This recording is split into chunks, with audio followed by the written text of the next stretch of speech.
Assalamualaikum warahmatullahi wabarakatuh everyone. Good morning. In this meeting, we will discuss preparing your presentation or how to kick off your presentation based on a book entitled Technical Presentation Workbook: Winning Strategies for Effective Public Speaking by Richard L. Sullivan and Jerry L. Wyszynski. Wa alaykum salam. Yes, ma'am. Last week we discussed how to select presentation strategies. I would like to know how we kick off our presentation. Many of your technical presentations will be made to individuals you know and work with, especially if you are conducting a course. When this is the case, a formal introduction may not be necessary. However, when you are not familiar with those attending your presentation, it is critically important that you be introduced. When do you introduce yourself? As the participants come into the meeting room before your presentation begins? Before the participants introduce themselves? After? At the start of your presentation? The answer to all of these questions is yes.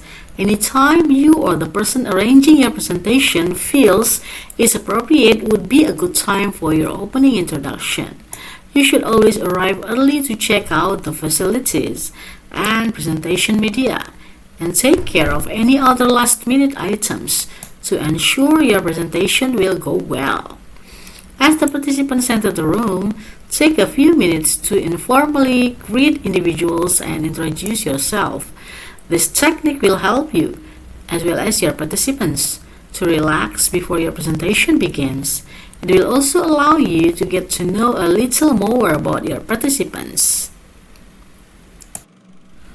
Some presentations begin with an opening activity or icebreaker. Prior to this, or to your actual presentation, is the logical place for a more formal introduction to the entire audience. If a formal master of ceremonies or an informal host or hostess will be introducing you, provide a short personal reference for their use. This should include your name, professional title, presentation topic, and a brief biographical sketch. The key word in all of this is brief. The purpose of this opening introduction is to establish your credibility and share background experiences related to your presentation. Some presenters would rather be introduced by their host or hostess as opposed to introducing themselves to the audience. That is completely up to you. Just make certain that your host or hostess is aware of your preference. Participant introductions. When you are not familiar with the participants and the group is no more than 20 people, take a few minutes to allow everyone to get to know each other.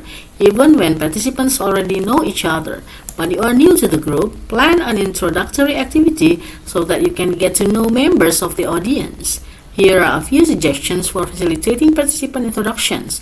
Note that some of these activities take longer than others, and the ones you use will be dictated by the time available, the size of the audience, and even the setting.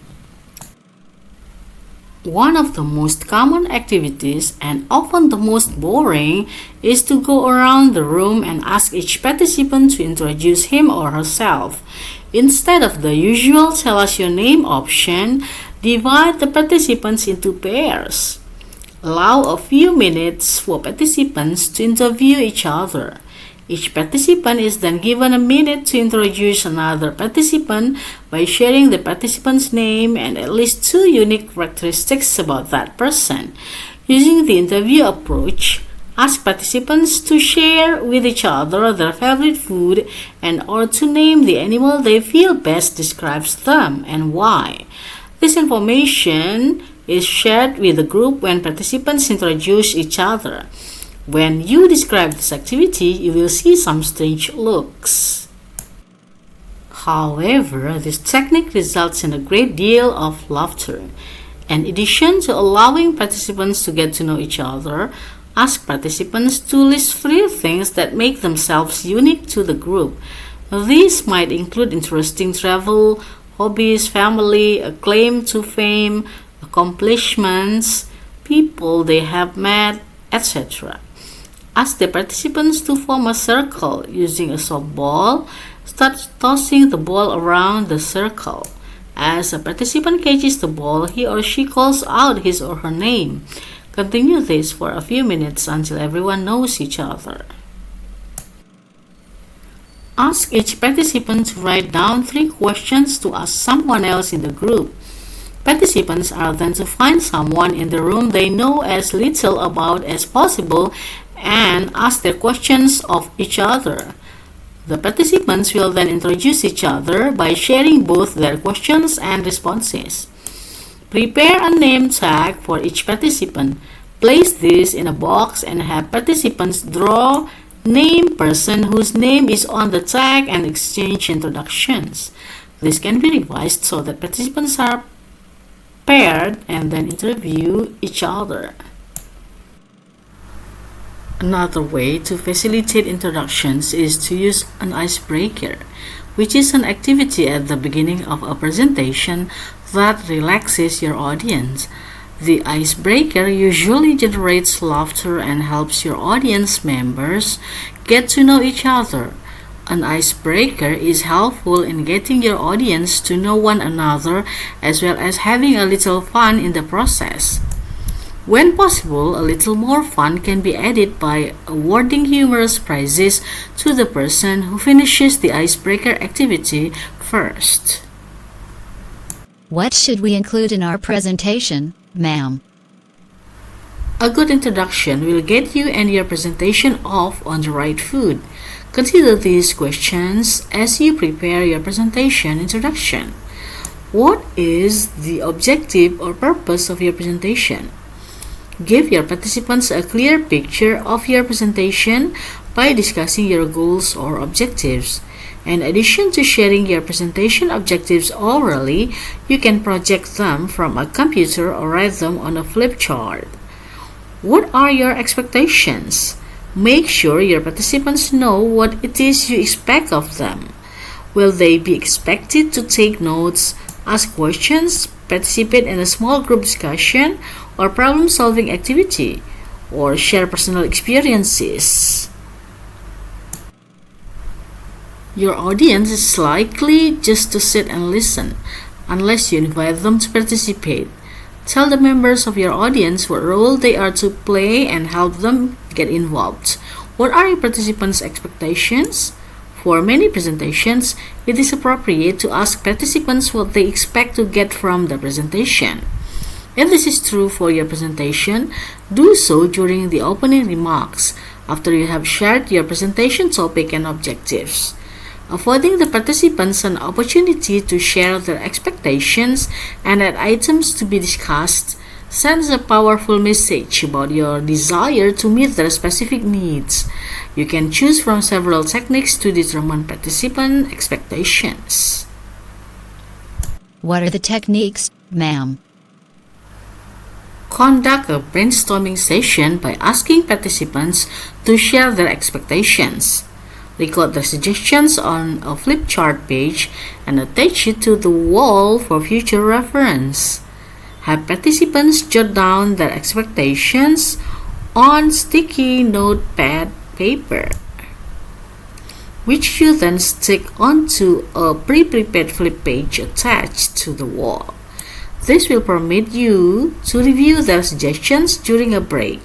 Also, participants can add items to the page at any time during the presentation. Have participants write their suggestions on note cards. You then collect and review the cards. If time permits, ask the participants to form several small groups. Elect a recorder and then discuss the presentation topic and objectives among themselves. Each group can then list any expectations generated by the group. They can then be shared using any of the previous suggestions. What is the schedule? It goes without saying that when individuals attend a presentation, they are away from their job-related duties, but those duties must still be done. Consequently, be certain to give your participants a schedule for your presentation, especially when it is scheduled over several hours, so that they will know when breaks, lunch, and ending times are. What techniques can we use to introduce our presentation? Ma'am. The first few minutes of your presentation are critical. Generally, just before your presentation is about to begin, your audience is chatting with one another, reading over materials, or perhaps just thinking of all the things they need to do back at the office. This is where your presentation introduction comes into play. The introduction is the attention getting technique that you will use to turn the focus of the audience from wherever it is to your presentation. The two primary purposes of the introduction are to capture your audience's attention and to prepare them to receive the information you are about to deliver. There are a number of techniques you can use to introduce your presentation to provide variety and avoid boredom, both yours and your participants. Try different techniques to kick off each of your presentation. Please explain the techniques, ma'am. 1. Review your presentation objectives. This is probably the minimum that you should do for an introduction. The introduction for all presentations should include a brief reference to the primary purpose of the presentation. A computer projection or flip chart is a good way to display your objectives. For example, in a session on hydraulic systems, the objective might be, after this presentation, you will be able to explain the differences between two hydraulic systems and suggest possible solutions to installation problems associated with each system. 2. Ask a rhetorical question. A rhetorical question is a question with an obvious answer. For example, in a presentation on concurrent engineering, a rhetorical question might be, how many of you would like to reduce product development time? A rhetorical question is an excellent technique to gain your audience's attention. 3. Ask for a show of hands. This is an introduction technique that involves everyone in the presentation right from the start. When using this technique, encourage your audience to look around the room so they can see that they are not the only ones in the situation you are about to discuss. For example, let's say that you are making a presentation on quality management. A good introductory question would be, how many of you have experienced some difficulty in implementing your quality management program? An opening question like this is bound to get a significant show of hands, and chances are that those who did not raise their hands are nonetheless having some difficulty as well. 4. Ask a series of questions. Asking a series of questions is a bit different from the two previous techniques. With this technique, you may not always get answers to your questions. However, it does focus the participants' attention on the topic. For example, you are giving a presentation on removing barriers to world-class manufacturing. You have decided your introduction will include a series of 3 questions. What are the keys to world-class manufacturing practice? What is the single greatest barrier to manufacturers becoming stronger competitors?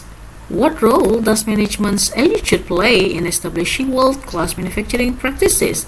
Then, state that you will address these questions and many others during the presentation. 5. Use an interesting or famous quotation. This is often a welcome technique for capturing your audience's interest. Your selection can be a famous quote or a modification of a famous quote that fits your audience.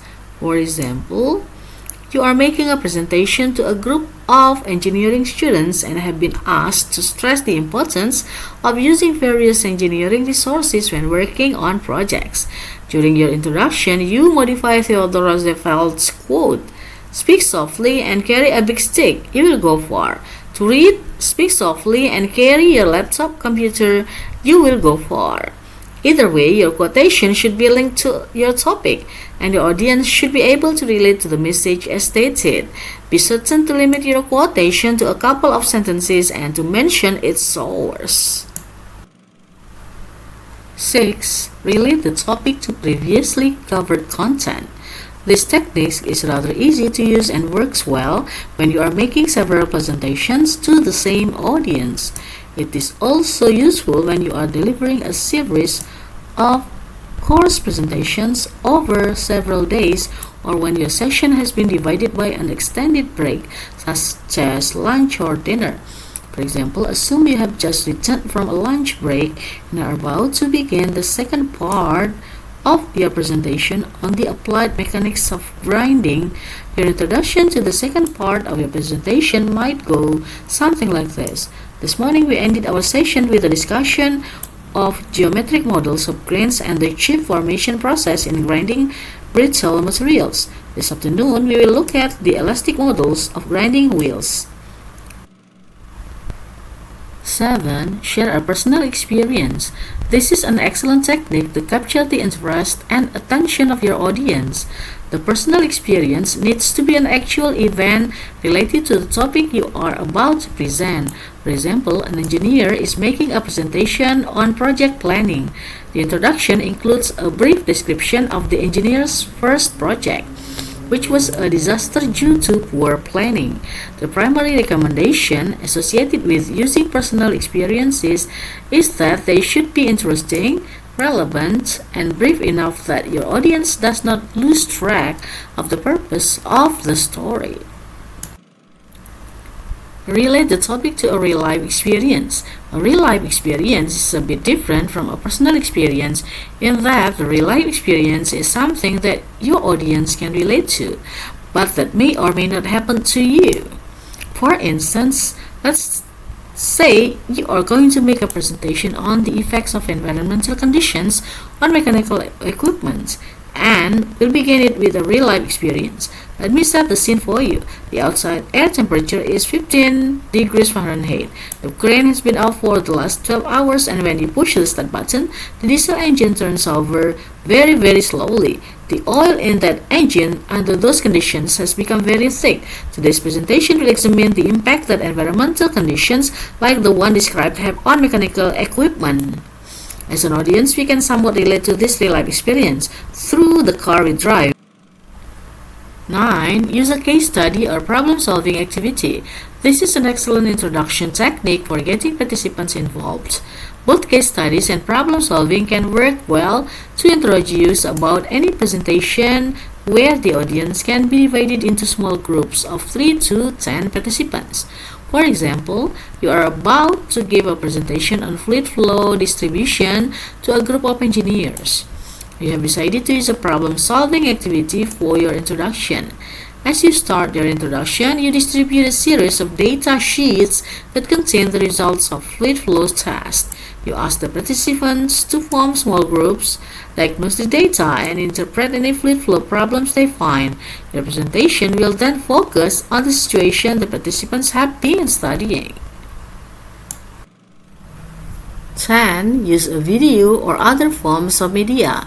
Video segments or other forms of projected media are often used to introduce a presentation. Assume you have been asked to present the latest developments in laser heat treating carbon steel. To help your participants relate to the topic, you have decided to show a video that has recently shot in a research laboratory.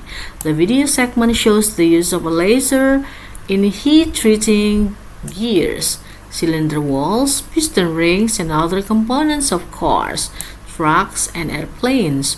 Following the video introduction, you take your audience through the process in more detail.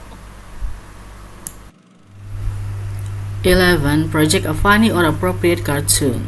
The newspaper is full of cartoons that can be used either as it is or after being modified by writing a new caption that will better relate to your audience. These cartoons should be displayed as computer slides so everyone can see them. As with any humor, be certain that your selection is not offensive to any ethnic, gender, or minority group. This introduction strategy could backfire very badly if you are not sensitive to others. Also, most cartoons are copyrighted, and copying and distributing them may be in violation of copyright laws. When in doubt, contact the publisher for permission to use the cartoon in your presentation. 12. Give a unique demonstration. This is an introduction technique that is considerably different from many of the others. I remember a demonstration by a chemistry professor in college. The focus of the presentation was on saturated solutions. On the front desk was a large bottle of fluid. We gathered around the table and watched as the professor added one more drop to the solution. As soon as it hit the surface, the solution began to crystallize, and before long it appeared to be a solid crystalline structure. We were fascinated, which made us eager to learn more about this phenomenon. This technique obviously works best when your presentation involves equipment and hands-on activities or processes. 13. Use a game or role-play activity. This is a good technique to start a presentation when you want lots of interaction and discussion on the topic. The role-play situation should be one that can be the basis upon which you build your presentation. For example, you have been asked to conduct a session on the implementation of self-directed work teams. The role-play activity you have selected to introduce your presentation will involve 4 engineers. Each of the 4 engineers receives a seated envelope containing instructions. 3 of the participants are instructed to work to reach a consensus on how to best approach to a specific problem. The 4th engineer is directed to be as uncompromising as possible. After a few minutes and a few laughs, the group is ready to participate in your presentation on self-directed work teams. 14. Relate the topic to future work experiences. This introductory technique can be used when you have a need to link your presentation to the participants' future work activities. As an example, you are presenting information on a new software package used for storing and analyzing data. Your introduction might go something like this. As you are well aware, we are installing a new computer software package to assist you in your exam experiments. My presentation today is on the application of the new software and how it will enable you to convert your desktop computer into laboratory tools for storing and analyzing data. In summary, the opening moments of our presentation are critical. Our introduction will establish the tone or climate for the entire presentation and prepare our participants to receive our information. Am I right, ma'am? Yes, you are right, Ben. Based on guidelines for public speaking by Elizabeth Gurize, would you explain language use, ma'am? Alright, spoken language is more informal than written language and often more vivid and intense. Because listeners cannot go back and reread what a speaker says, effective oral language is also simpler and more repetitious. In addition, it contains plentiful examples and illustrations to assist listener in understanding the message. The following guidelines provide tips for effective language use. Key points to be effective. Language should be correct. Use correct vocabulary, grammar, and pronunciation. When in doubt, consult reference books or ask for help. Clear. Avoid unnecessary jargon and define any technical vocabulary you must use. Concrete. Use specific rather than vague language. For example, change for a small amount of money. 2 for $3. Concise. Eliminate unnecessary verbiage. For example, change what you do is you push this button to push this button. Appropriate. Use the language suitable for your setting and the audience. For example, avoid slang terms in educational and professional settings. Culturally sensitive. Avoid sexist language, for example, change he to he or she or they, and chairman to chairperson. Ageist stereotypes, for example, set in her ways over the hill. Any terms that could potentially offend racial, ethnic, religious, or gender groups. Use euphemisms to make unpleasant ideas sound more agreeable. For example, use passed away instead of died. Colorful. Use some of all of the following language terms to add vividness and intensity to your language. What about ethics and plagiarism according to Rice, ma'am? According to her, the Roman described an effective orator as a good man, skilled in speaking, verbonus dicendi peritus. As we know, history has produced quite a few skilled speakers who, for one reason or another, may not have been good persons. What makes a person good in general is difficult to define. The task becomes easier when we limit ourselves to the realm of public speaking. Here, a good person is one who is guided by speaker ethics. The governing principle of ethics is a sincere concern for the audience. This concern shows itself through a speaker's attitude of respect and appreciation of the listeners, as well as through the speaker's responsible handling of the information he or she presents. Key points, guidelines for responsible sharing of information. 1. Research your topic well so that you don't present falsehoods and half-truths.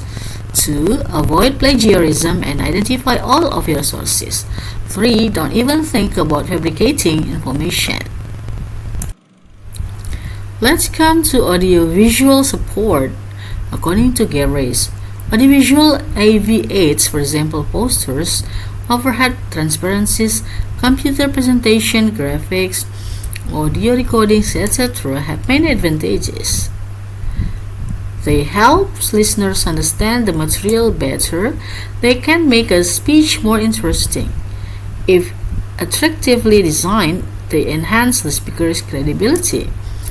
They provide something for the audience to see besides the speaker and can thus reduce speaker nervousness. They can serve as a memory aid for the speaker.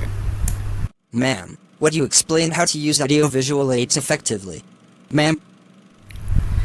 Sure, Ben. In the design of your AV support, strive for the most professional look possible. Use quality materials and color when possible. It may take some time to create your aids, but the effort is well worth it.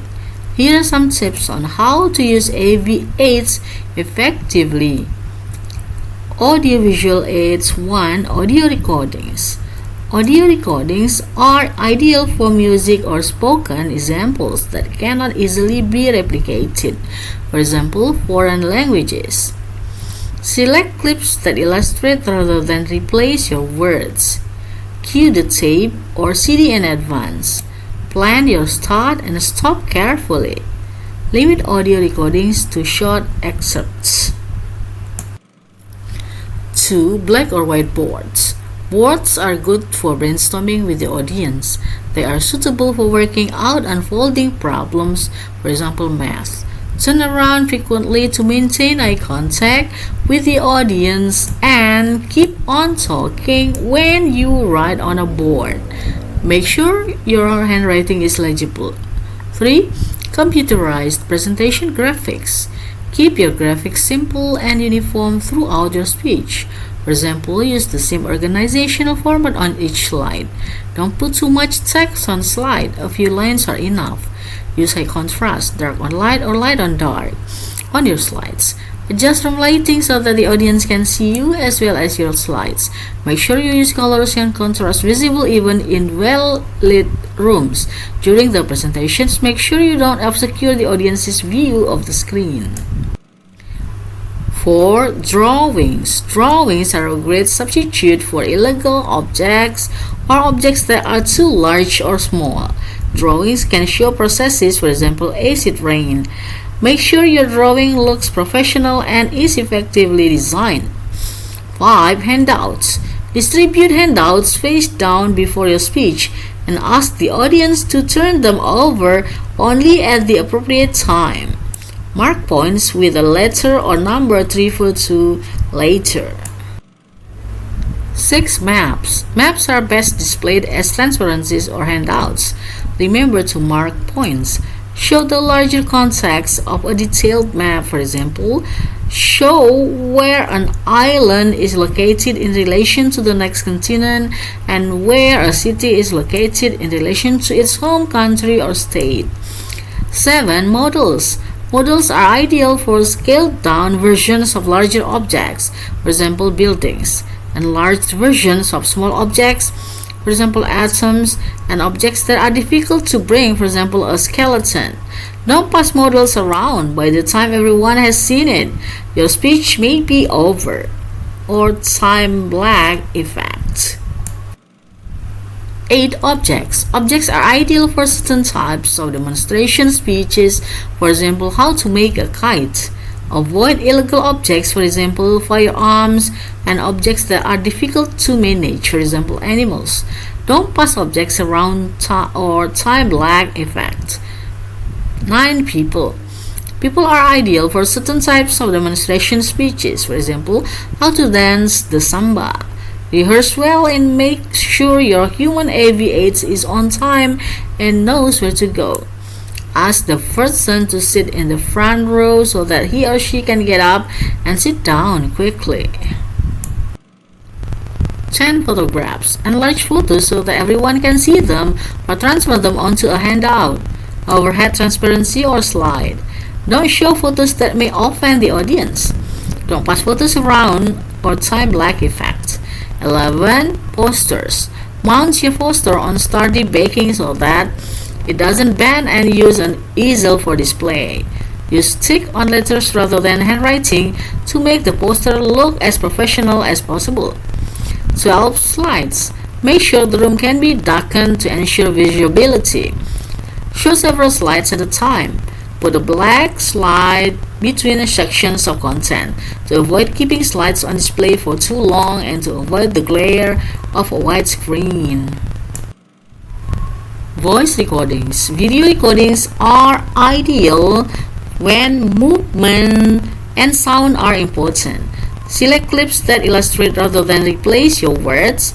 Cue the tape or DVD in advance. Plan your start and stop carefully. Limit video recordings to short excerpts. There are some general guidelines that apply to the use of all AV aids. Everyone in the audience must be able to see or hear well without strain. Use large font sizes. Don't use all capital letters. They are hard to read.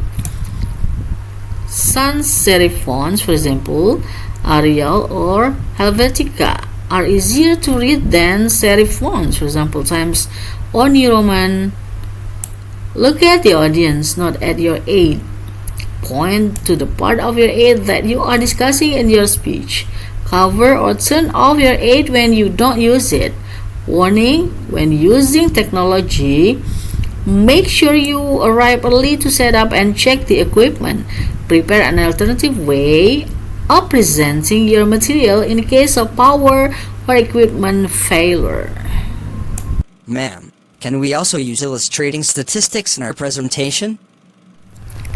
Of course, visual aids which show statistical information can be displayed in a variety of ways. Use the following guidelines to select the most appropriate mood. Line graphs are best for showing fluctuation. For example, stock market gains and losses. Bar graphs are best for comparing data from groups. For example, average regional salaries. Pie graphs are best for showing divisions of a population or parts of a whole. For example, ethnic groups in a country.